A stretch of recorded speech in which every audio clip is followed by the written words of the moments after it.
Hey guys, Bratt here. I've seen numerous videos now in the recent months with real estate agents basically saying that sellers aren't taking VA or FHA government-backed financing offers in the current market. So in this video, we're going to do three things. First, we're going to debunk some false facts that realtors and therefore their seller clients alike incorrectly hold to be true about VA and FHA loans. Second, we're going to discuss the most substantial differences between conventional loans and government-backed FHA and VA loans. And third, we're going to talk about what you can do to stand out if you are a VA or FHA buyer to increase the likelihood of getting your offer accepted, especially needed in today's current market. So again, there has been some confusing things put out insinuating that somehow VA and FHA loans are less desirable to sellers than conventional loans. In fact, I've heard agents almost telling people here on YouTube and other places as well not to even try because sellers aren't even considering these types of offers right now. Well, first off, I was really just kind of confused by this statement. I mean, is the money from an FHA or VA loan not green? Why in the world would it matter what type of loan a buyer is getting before the money hits the seller's account? The truth is, it doesn't matter. So let's first state the obvious. Most real estate markets across the country are extremely competitive right now. I get it. It is brutal out there, and if you are out pounding the pavement and searching for homes and submitting offers, you're probably getting rejected left and right. And you might be starting to believe these naysayers saying that, you know what, it's not even worth giving it a shot. They're not going to take a VA or FHA loan. But let me be clear. If your agent is telling you as a buyer that you don't face a chance with a VA or FHA offer in the current market, you need to find a different agent. Because look, depending on what the demand is for the type of property you're looking at, you very well might need to submit 2, 3, maybe 4 offers to get an accepted offer. That's just the matter of fact. That's just the state of the market right now. But here's the fact of the matter regarding this. Your financing isn't going to be the issue 90% of the time. Your terms, qualifications, and the presentation of your offer are. So let's talk about some of the misconceptions of VA and FHA loans. Now, let me first start off by saying, yes, if a seller has a VA loan offer at full price and an all-cash offer at full price with no loan or appraisal contingencies, then yes, the seller's probably going to go with the cash offer. And on the same token, if it were a 30% down conventional loan against an all-cash offer where everything else was still identical, the seller would still be crazy to go with the conventional offer because a cash buyer eliminates the appraisal and loan contingencies entirely. That ain't too hard to understand. So yes, assuming a cash buyer is offering as much as a competing offer contingent on any type of financing, cash is going to be king. And it's going to take the deal 90% of the time if everything else is the same. But get this, less than 20% of home sales are sold all cash. In fact, one of the reasons real estate is so competitive lately is because of low interest rates, super low interest rates. And you know who super low interest rates doesn't help? Cash buyers. In fact, so far this year in my market in Southern California, only 14% of sales so far this year have been all cash. 15% have been with VA financing, 6% have been FHA financing, and that leaves 65% which have been financed conventionally. But the belief that an offer from an FHA or VA buyer is less likely to close than a conventional, or that the money is any less valuable or desirable, is just flat out false. It's not that these loans are so shunned, which is why most close conventionally. It's really that just the majority of buyers write offers with conventional financing. See, this is really more of an outdated stigma than anything. So where did this stigma come from, and why is it no longer applicable today? Well, once upon a time, VA and FHA loans worked a little bit differently than they do today. In fact, both of these programs have been evolving since the 1930s and 40s when they started. And for a while, these programs did not have anything close to the streamlined process that we have today. Today, FHA loans and VA loans function essentially the same as traditional conventional loans, with a few exceptions. For example, with conventional loans, Fannie Mae and Freddie Mac publish their selling guide with all of their guidelines for funding their loans, or loans that they're going to buy. As long as a lender, be it Bank of America, a direct lender, or your local credit union follows those lending guidelines, then they can rest assured that they will be able to sell that loan on the secondary mortgage market after they originate the loan. Now, I made another video about the different types of mortgage markets. If you want to find out more about that, be sure to click around here. I'll put the link in this video. But see, FHA and VA loans work exactly the same way with just a few differences. The Department of Veterans Affairs publishes their lending handbook, and the Department of Housing and Urban Development publishes their housing policy handbook. These are for VA and FHA loans. Again, so long as the lender follows the straightforward guidelines, the Department of Veterans Affairs or the Federal Housing Agency will back VA and FHA loans respectively. So what does that mean? Well, quite simply, it means that the supposed shroud of uncertainty and undependability around these loans is just not accurate. Now, the reason I'm bringing up the different mortgage markets and conventional loans is basically to help you understand that they aren't that much different from each other.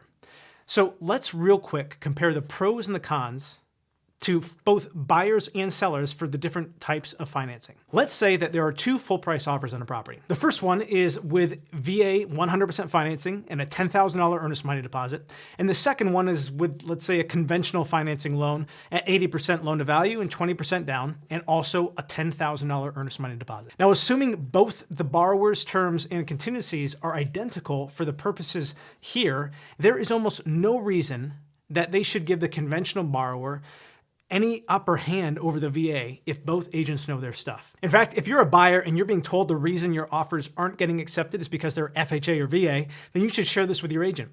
If all terms are otherwise identical on an FHA or VA versus conventional, the lender actually has way more flexibility on the VA or FHA loans than they do on the conventional. And last time I checked, flexibility in the requirements for getting a loan approved not only benefits the borrower, but it also should put the seller at ease because it's not nearly as easy to derail a VA or FHA loan as it is to derail a conventional loan. For example, on conventional loans, the absolute maximum debt-to-income ratio is 50%, although in many cases, lenders have overlays which actually further restrict this to be even lower.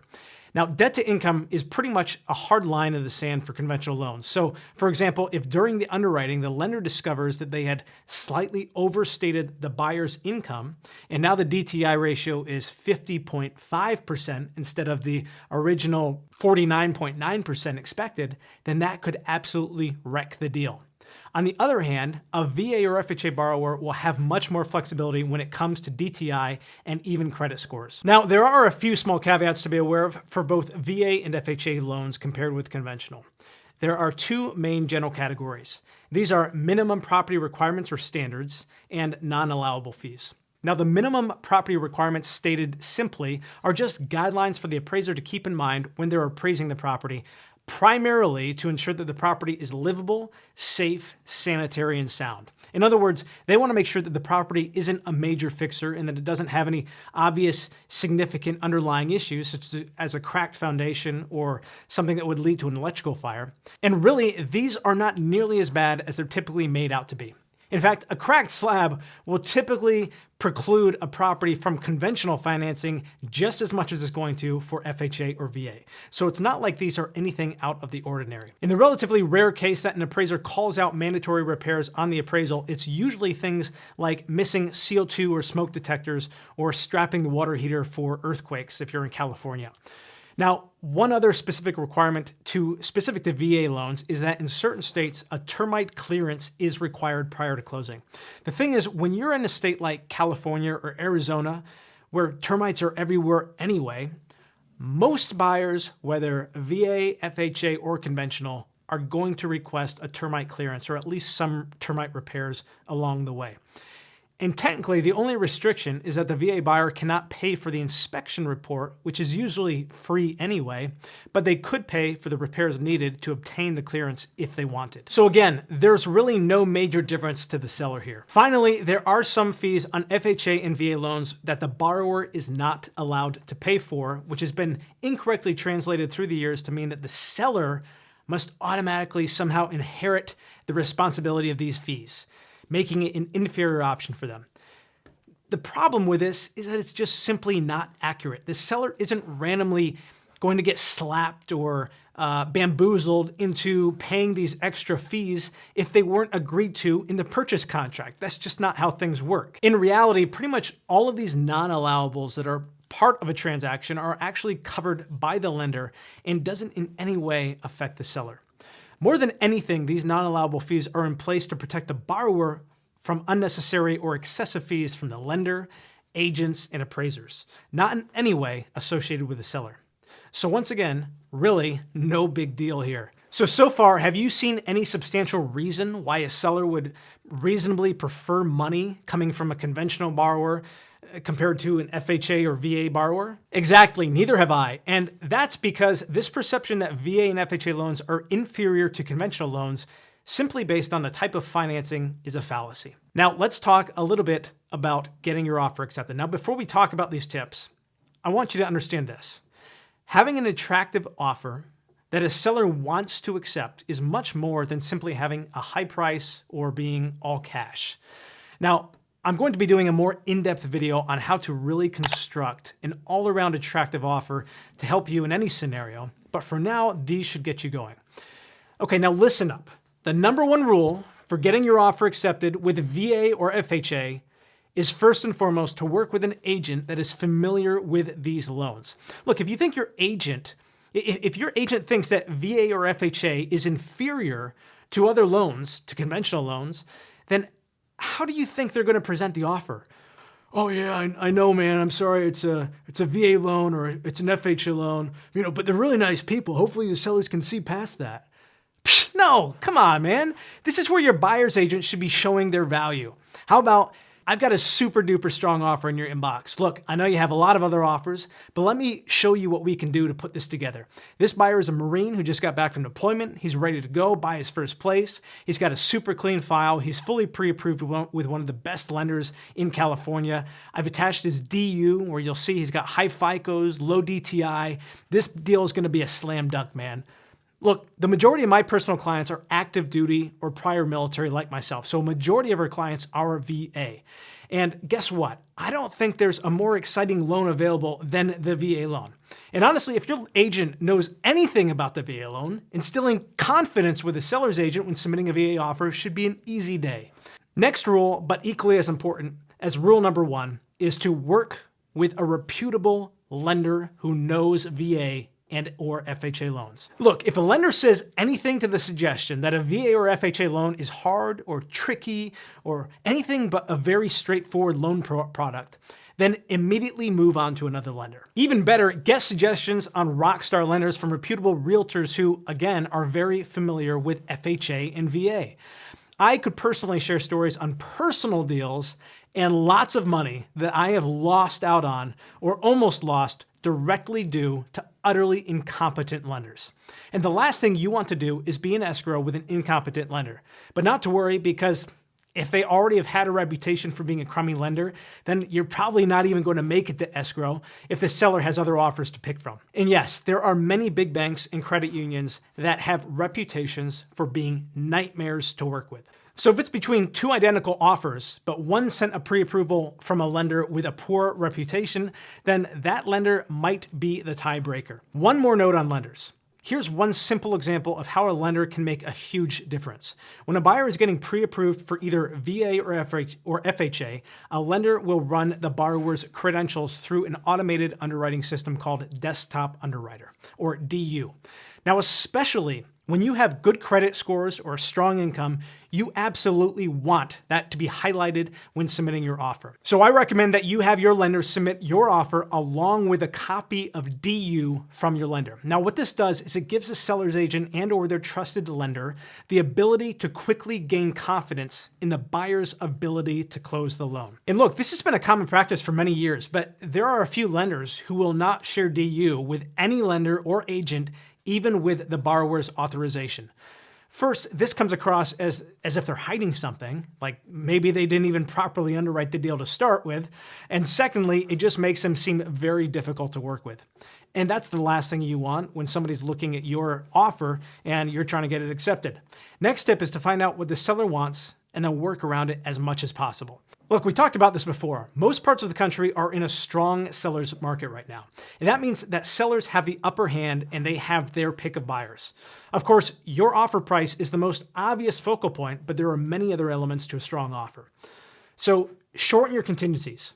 First, investigation contingencies are the broadest contingency you have. Sellers know so long as your investigation contingency is in place, you can literally cancel the deal for any reason under the sun and then receive your full earnest money deposit back. So if you want to be serious about submitting a strong offer, then get focused and decisive. You should generally be able to get all of the basic inspections done on a property in about, I'd say, 5 to 10 days. You should also be able to receive and review the seller disclosures somewhere in that timeline as well. The sooner you can tell the seller that you're going to remove these contingencies in the offer, the less time the seller's going to have to worry about having the property off market and wasting market time before finding out whether or not you're going to be moving forward on the property. Same thing goes for appraisal and loan contingencies. On these, however, you don't have as much control, but you do have control over who you pick as your lender, and that is about the best you can do. Just like we talked about earlier, a super competent lender can make all of the difference here. See, some lenders are going to order the appraisal within 24 hours, and some shockingly take over a week to order it. Some lenders have loan approval in 10 days. Some take 21 days to get that same loan approval. The quicker you can promise you're going to remove these contingencies, the more appealing your offer becomes. Now, very important in a competitive market, if you have the means and are willing to pay above the appraised value, if the appraisal comes in low, then you should verbalize this.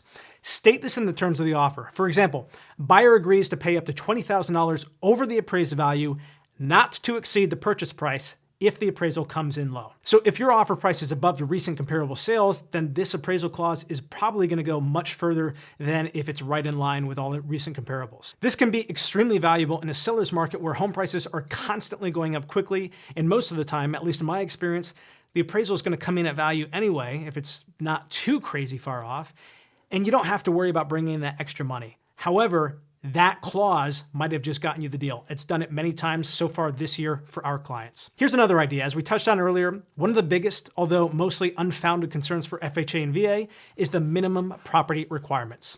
Look, most of the time, if anything is called out in the average home, it's silly things like installing missing CO2 and smoke detectors or installing seismic straps around a water heater if you're in places like California. In other words, a few $100 will go a long way. And I'd say over 90% of the time, there aren't even any mandatory repairs. So throw in a clause in the offer that says something like, buyer shall pay up to $1,000 towards appraisal required repairs, if any. Again, 90% of the time, that's not even going to come into play. There's not going to be any required repairs. Once again, it's just another tool that increases the desirability of your offer without too much, if any, damage to your wallet. All right, and let me give you one more tip, and this is called the escalation clause. And this has become a little bit trite since the beginning of 2020. It used to be a lesser known strategy, and I used to like that because not many people knew about it, but now just understand that there's a good chance you might be going up against a few of these. Well, so that kind of probably makes it more important than ever to know and be aware of. And that's the escalation clause. And the way the escalation clause works is basically you'll put a paragraph in the offer that says, buyer hereby agrees to pay $2,000 or whatever amount you want over the highest offer received by seller. Up to, you don't have to put an up to, but I recommend putting an up to because this at least shows that you're serious, but you're also serious within limits. So you're not just, leaving the ceiling off of here because then, people can really question, okay, well, really, how serious are they going to be? We have an offer $50K over. Are they going to come up to that? So I think we found it helps if you actually verbalize, a set limit in there. So buyer shall hereby pay $2,000 over the highest offer received by seller up to $683,000. Seller shall provide proof of this offer, and that's basically the way it works. So it kind of gives you a hook in there saying that, look, seller, maybe I'm coming in at $650 right now. We're coming in maybe $30K over list price. We really want this place. We know there's high demand and we know there's not a whole lot of comps to back up the value on this. Maybe the last comp sold 6 months, 12 months, way in the back. So we want to make sure that we at least have a chance at the final running. So we're willing to beat the next highest offer by $2,000. And of course, this isn't foolproof. Like I said before, a good offer is a combination of lots of different factors. But that's one little trick that you can throw in there. And again, it really works well with the appraisal clause. Now, there are many other aspects to submitting a strong offer that we're going to discuss in another video. So be sure to subscribe. And if you found even one tip in here helpful, something you can walk away with, then would you please do me a huge favor and hit that like button. And if you know anybody else who's currently in the market to buy or thinking about buying and you think this might be able to help them out, I'd ask that you consider sharing this with them. As always, thank you for watching, and I'll see you in the next video. Take care.